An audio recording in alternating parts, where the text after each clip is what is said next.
बिना फड़फड़ाए तो आदमी बाप भी नहीं बनता है।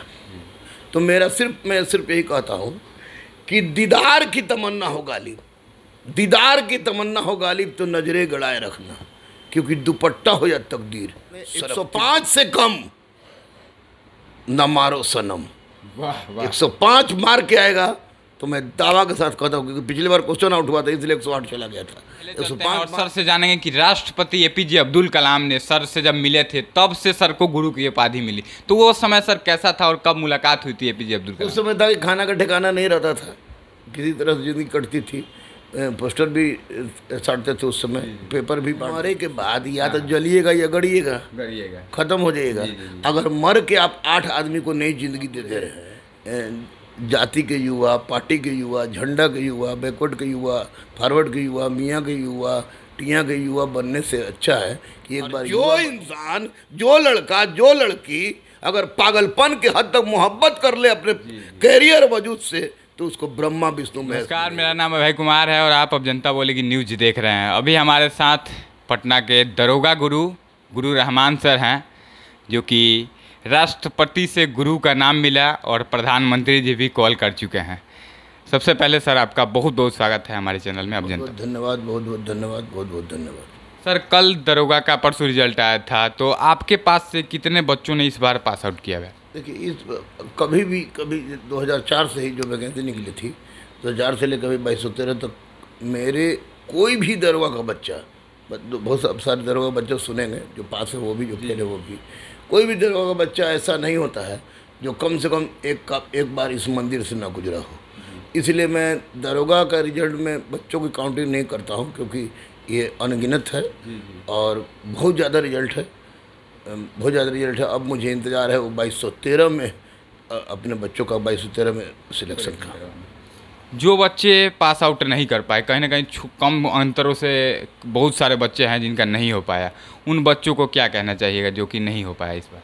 तो है, अगर दौड़ने क्रम में पैर में ठेस लग जाए तो रुकना नहीं चाहिए, दौड़ते रहना चाहिए, क्योंकि दौड़ते रहने वालों को एक न एक दिन मंजिल मिलती है।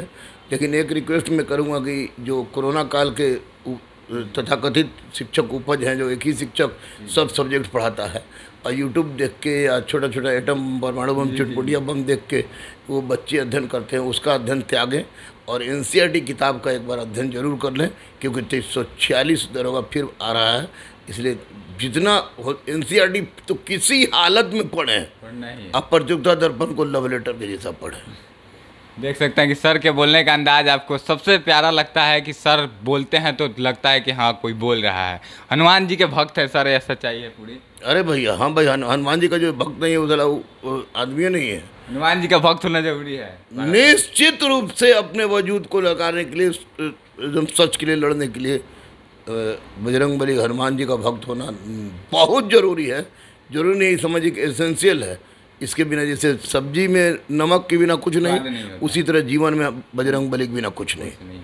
सचिवालय का भी नोटिफिकेशन आ गया है, बहुत जल्द उसका भी होने वाला है, तो उसकी तैयारी करने वाले बच्चों को किस तरह की बुक पढ़नी चाहिए और क्या संदेश देना चाहिए? सचिवालय से कदा भी डेट फिक्सेशन नहीं है, इसलिए समय है 3-4-5 महीना लगा ही देगा, क्योंकि बीएसएससी एक सड़ा हुआ आयोग है।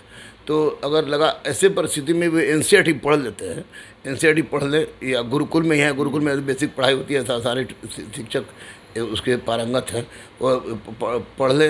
आर.एस. अग्रवाल का मैथ, आर.एस. अग्रवाल का रीजनिंग बना ले, रेगुलर प्रैक्टिस करें, यूट्यूब से बचे, हल्का क्वेश्चन बनाने से बचे और सकारात्मक सोच करके भिड़ जाएं, तो मुझे लगता है कि निश्चित रूप से उनको सफलता मिल जाएगी। लेकिन एनसीईआरटी पढ़ना ही पड़ेगा। एनसीईआरटी के बिना मतलब कहीं ना कहीं एनसीईआरटी, आर.एस. अग्रवाल अगर पढ़ लेते हैं मैथ रीजनिंग में, इधर एनसीईआरटी जीके और जीएस में, तो फिर उनका रिजल्ट श्योर है।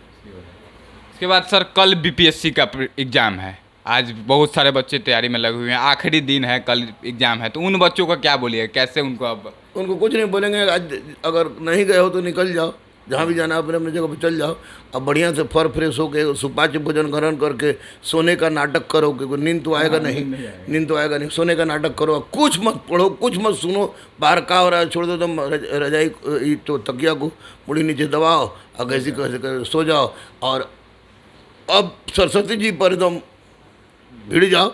अब बजरंग बली से बोलो कि पार लगा दें, पार लगा दें। 105 से कम न मारो सनम, वाह वाह। 105 मार के आएगा तो मैं दावा के साथ कहता हूँ, क्योंकि पिछली बार क्वेश्चन आउट हुआ था इसलिए 108 चला गया था। 105 मार के आएगा तो निश्चित रूप से लड़का पास करेगा। 105 मार के आएगा हाँ पास हाँ, ऐसे क्वेश्चन कल हम देख लेंगे तो और पता चल जाएगा वो क्या तो है। आप देख के बता हम देख के बता देंगे। दरोगा में मैंने बता दिया था, लेकिन 108 चला गया था जो कि अद्भुत बात था। लेकिन उसके पीछे भी अद्भुत बात थी कि पहली बार औरंगाबाद में क्वेश्चन आउट हुई थी तो बढ़ गया था। अब कल क्वेश्चन देखने के बाद पता चलेगा कि 105 या उससे कम या उससे ज़्यादा, it depends on the nature of question. अब हम चलते हैं, थोड़ा सा आगे बढ़ेंगे, सरकार पर अब चलते हैं। सर, एग्जाम्स में काफ़ी देरी की जा रही है। अब कहीं ना कहीं कोरोना काल जब से आया है बहुत देरी की जा रही है, जिसकी वजह से काफ़ी सारे बच्चे पढ़ाई छोड़ने के लिए मजबूर हो गए हैं, क्योंकि सभी बच्चे के पास कैपेसिटी नहीं है कि फाइनेंशियली तौर पे कहीं ना कहीं छोड़ना पड़ रहा है। तो उन बच्चों से क्या कहिएगा, कब तक इंतजार करेंगे? उन बच्चों से हम यही कहेंगे कि बाबू रे, जाति के युवा, पार्टी के युवा, झंडा के युवा, बैकवर्ड के युवा, फॉरवर्ड के युवा, मियाँ के युवा, टियाँ के युवा बनने से अच्छा है कि एक बार युवा बनो, क्योंकि सरकार सब क्षेत्र में अच्छा काम कर रही है, निश्चित रूप से कोई संदेह नहीं है, लेकिन शिक्षा के दिशा में और युवाओं के प्रति सरकार बिल्कुल मौन है। मैं आपको बता दूं कि मंत्री के पास अगर कोई आप लोग चैनल लेके जाते हैं तो मंत्री पहले पूछता है कि मुद्दा क्या है, और अगर आप लोग बता दीजिएगा कि बेरोजगारी और युवा, तो बोलेगा नहीं कोई दूसरा मुद्दा हो तो बोलिए, ऐसे बोलेगी। तो निश्चित रूप से सरकार को जागना होगा और युवा जागे। वैकेंसी आ रही है 346 दरोगा का भी आ जाएगा। इंटर स्तरीय किसी तरह पटाक्षेप हो तो इंटर स्तरीय वैकेंसी भी आने वाला है, सिपाही वाला भी आने वाला है और फूड इंस्पेक्टर भी आने वाला है। लेकिन पढ़ते रहने वालों को आज तक कोई रोक सका है, न रोकेगा। अब हम थोड़ा सा बहुत पहले चलते हैं और सर से जानेंगे कि राष्ट्रपति एपीजे अब्दुल कलाम ने सर से जब मिले थे तब से सर को गुरु की उपाधि मिली, तो वो समय सर कैसा था और कब मुलाकात हुई थी एपीजे अब्दुल कलाम? उस समय था कि खाना का ठिकाना नहीं रहता था, किसी तरह से जिंदगी कटती थी। पोस्टर भी साटते थे उस समय, पेपर भी बांटते थे उस समय तो पेपर बांटते थे हम।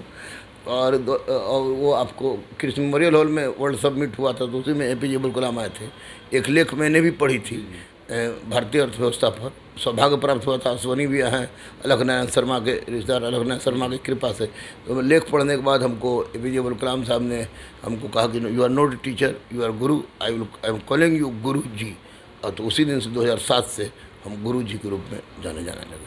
गुरु रहमान सर के बारे में हमने यह भी सुना है कि गुरु रहमान सर ने अपना पूरा अंग दान कर दिया है मरणोपरांत, तो क्या यह सच्चाई है? हाँ, 2000 करोड़ % सच्चाई है यार। गूगल पर ढूंढोगे तो मिल जाएगा। जी, मैंने बहुत जगह आपका इंटरव्यू में सुना था। गूगल पर ढूंढोगे तो मिल जाएगा। तो आखिर क्यों सर ने पूरा शरीर दान कर दिया? मरे के बाद या तो जलिएगा या गड़िएगा, खत्म हो जाएगा।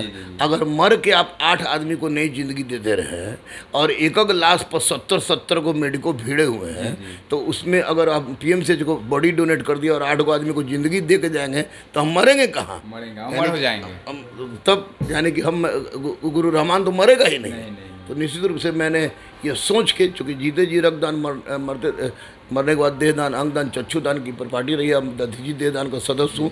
इसमें माननीय सुशील मोदी जी है, पद्मश्री विमल जलान भैया है, डॉक्टर सुभाष है, डॉक्टर विभूति हैं, प्रदीप चौरसिया है, मुकेश सितारिया, सब लोग जुटे हुए हैं। तो हम लोगों ने किया, मैंने अपना संपूर्ण शरीर दान किया है और बहुत 5 लोगों ने उन लोगों को संपूर्ण शरीर दान किया था। तो मुझे संपूर्ण शरीर दान करने के बाद ऐसा महसूस हो रहा है, ऐसा फीलिंग हो रहा है कि जन्नत और दोजख भाड़ में जाए, नरक और स्वर्ग भाड़ में जाए, लेकिन 8 आदमी को ज़िंदगी देने वाले व्यक्ति के लिए अगर नरक और में जगह होगा तो हम नरक को कबार के फेंक देंगे, और स्वर्ग में जगह नहीं होगा तो जबरदस्ती लूट लेंगे। बिल्कुल बिल्कुल सर, कोई बोलने वाली बात नहीं है। तो जो आपने कर दिया है, और पटना पूरे बिहार के लिए जितने दरोगा सर ने दिए हैं, जितने IAS ऑफिसर दिए हैं, शायद वह भारत कभी सर के योगदानों को नहीं भुला सकता है। आखिर में सर हम जानेंगे कि सर आपको प्रधानमंत्री ने भी कॉल किया है, वो कब की बात है? वो ये तो लेटेस्ट बात है। अभी बार मैं देख रहा था आज तक पर कि कोवैक्सीन के लिए ट्रायल चाहिए, कोवैक्सीन की ट्रायल चाहिए। हम भी देख रहे थे, चिंतित थे, व्यथित थे, शिक्षक लोग तो बड़े परेशान थे ही। तो अचानक हमारे मन में आया कि साला वंदे मातरम, भारत माता की जय तो करने वाला बहुत है, लेकिन कोनो जा का ही नहीं रहा सब। तो मैं था, एक विजय तिवारी मेरा स्टूडेंट है, वो था। हम लगे विजय चल, तो मोटरसाइकिल लेके आया हुआ, हम लोग गए एम्स में गए। तो मैं मंगलवार का दिन था, मंगलवार को मैं शनिवार को लाल पहनता हो चुका बजरंग बली के कारण। तो मैं वहाँ गया तो सब फार्म भरवाने के बाद चेकिंग हुआ, चेकिंग होने के बाद बोला कि आपको 3-4 आदमी लोग थे, आपको 2 दिन बाद खबर किया जाएगा, हैदराबाद से फ़ोन आएगा। तो 2 दिन बाद हैदराबाद से 11:30 बजे रात को फ़ोन आया कि आप आइए। तो मैं एम्स गया, तो वहाँ कुछ बॉन्ड वॉन्ड भरवाया गया, और बॉन्ड वॉन्ड भरवाने के बाद मैंने ट्रायल ले लिया। जब ट्रायल ले लिया तो मुझे पता नहीं था कि मैं इतना बड़ा काम कर गया, लेकिन जब ट्रायल ले लिया तो ये पता चला हमारे मंगल पांडे भैया को, स्वास्थ्य मंत्री जिनको मैं अपना राम कहता हूँ, उनको पता चला, अन्य लोगों को पता चला, सुशील मोदी भैया को पता चला, विमल जलान भैया को पता चला, सारे लोगों को पता चला। तो सबको अजीब सा लगा। हमारे मित्र हैं विकास वैभव, उनको पता चला तो बोला कि अरे बाप रहमान इतना बड़ा काम कर गए। तो उसी बात मैं सेंट्रल बैंक क्लास लेने जा रहा था, छोटा मोबाइल था, तो मेरे पास ये भी नहीं था, आपको बड़ा मोबाइल तुम कोरोना में लिए हैं। तो मैं जा रहा था तो आया कि पीएमओ से फ़ोन आया है, तो हम तुझे कोई चाट रहा है, प्रधानमंत्री क्यों मंगरू को फ़ोन करेंगे। तो हमारे यहाँ फ़ोन रख, तो बोला कि नहीं आप रहमान खान बोल रहे हैं। हम यस। तो पीएमओ से फ़ोन आया, हम चलो हम चाटने वाला भी हो तो ठीक है, लेकिन जब माननीय प्रधानमंत्री का फ़ोन आया तो मुझे आवाज़ पहचान गया। हाँ, आवाज़ पहचान गया। बहुत अच्छी अनुभूति हुई, बहुत अच्छी अनुभूति हुई। बोले कि मैं जब भी बिहार आऊँगा आपसे ज़रूर मिलूँगा। और आपको मैं बता दूं कि जब दिनकर पद्म सम्मान मुझे हाल ही में मिला है, तो उस परिस्थिति में माननीय प्रधानमंत्री नरेंद्र मोदी जी और माननीय अमित शाह जी दोनों ने आपको, नित्यानंद भैया जो है गृह राज्य मंत्री हैं, केंद्रीय गृह राज्य मंत्री, उनके माध्यम से और रविशंकर भैया के माध्यम से बच्चों के को लेकर कुछ बात करने का वो हम बोले कि हम समय देंगे, और जब समय देंगे तो टिकट भेज देंगे, आप हमसे बात करेंगे तो मुझे बहुत सौभाग्य की प्राप्ति होगी। और चाहे कोई भी हो, मैं बच्चों के हित की ही आवाज़ उठाऊंगा, बच्चों की बेरोजगारी की ही आवाज़ उठाऊंगा, बच्चों की पढ़ाई की ही बात उठाऊंगा, परीक्षा में पारदर्शिता की बात उठाऊंगा। सब सुधर गया है। बीएसएससी सड़ा हुआ है, परीक्षा नहीं दे रहा है इंटर स्तरीय। बीपीएससी हो अपना टाइम पर आ गया है, आंसर शीट भी दे देता है, बीएसएससी तक आंसर शीट दे देता है, यूपीएससी तो आंसर शीट देता ही है, एनटीपीसी आंसर शीट दे देता है। लेकिन दरोगा का रिजल्ट निकला है, 14,856 को पास किए हैं, बेचारे बहुत सारे लड़के 0 पॉइंट से फेल कर गए होंगे। लेकिन अभी तक बीपीएससी इतना निर्लज है, बीपीएससी इतना निर्लज है कि अभी तक आंसर शीट जारी नहीं किया है, करेगा भी नहीं। अगर हिम्मत है तो करके दिखा, करेगा भी नहीं। और नहीं करने का सर क्या कारण हो सकता है? नहीं करने का कारण ये ऐसा नहीं कि चोर है, नहीं करने का कारण ये है कि ठसक है, ठसक हमको ले लेना है, हम जो कर रहे हैं वो सही है, और सरकार इसमें हस्तक्षेप नहीं कर रही। इसलिए बच्चों के साथ हो सकता है कोई बच्चे का 1-2 क्वेश्चन गड़बड़ाया हो, 1-2 क्वेश्चन मारा, कुछ हुआ, का आंसर कुछ हो, ये रिकॉर्ड रहा है ये। तो ऐसी परिस्थिति में आयोग को आंसर शीट जारी करना चाहिए। ओएमआर शीट जो बच्चों की कॉपी होती है, जो ओएमआर शीट है जो बच्चों को कॉपी वो देना चाहिए, क्वेश्चन भी दे देना चाहिए। आखिर में सर से मैं चाहूँगा, सर ने जो भी मैंने पूछा बहुत ही सर ने ईमानदारी से बताया, और सर आखिर में मोटिवेशनल सर चाहूँगा कि जिस तरह से आप पढ़ाते हैं उस तरह से कुछ बच्चों के लिए। देखिए, एक बात तय है, बिना फड़फड़ाए तो आदमी बाप भी नहीं बनता है।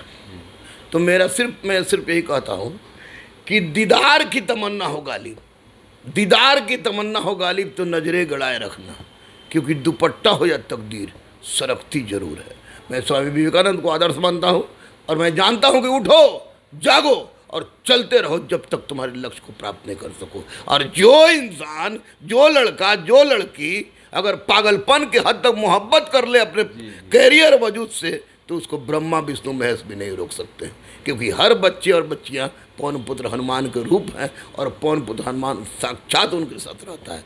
इसलिए भाग मंगरू भाग, मौका ना मिलेगा दोबारा, जिंदगी ना मिलेगा दोबारा। ये बच्चों की देख सकते हैं, यह थे पटना के दरोगा गुरु रहमान सर, जिन्होंने देश के लिए अपना शरीर तक अंग दान कर दिया। कितने दरोगा और यूपीएससी बीपीएससी के बच्चे आज पोस्टिंग है पूरे भारत में। सर से बात करके बहुत अच्छा लगा। सर आपका एक बार बहुत बहुत धन्यवाद हमें कीमती समय देने के लिए। Thank you. नहीं, कीमती समय क्या, बच्चों के लिए जब भी बोलेगा तभी हम देंगे। Thank you, thank you, thank you.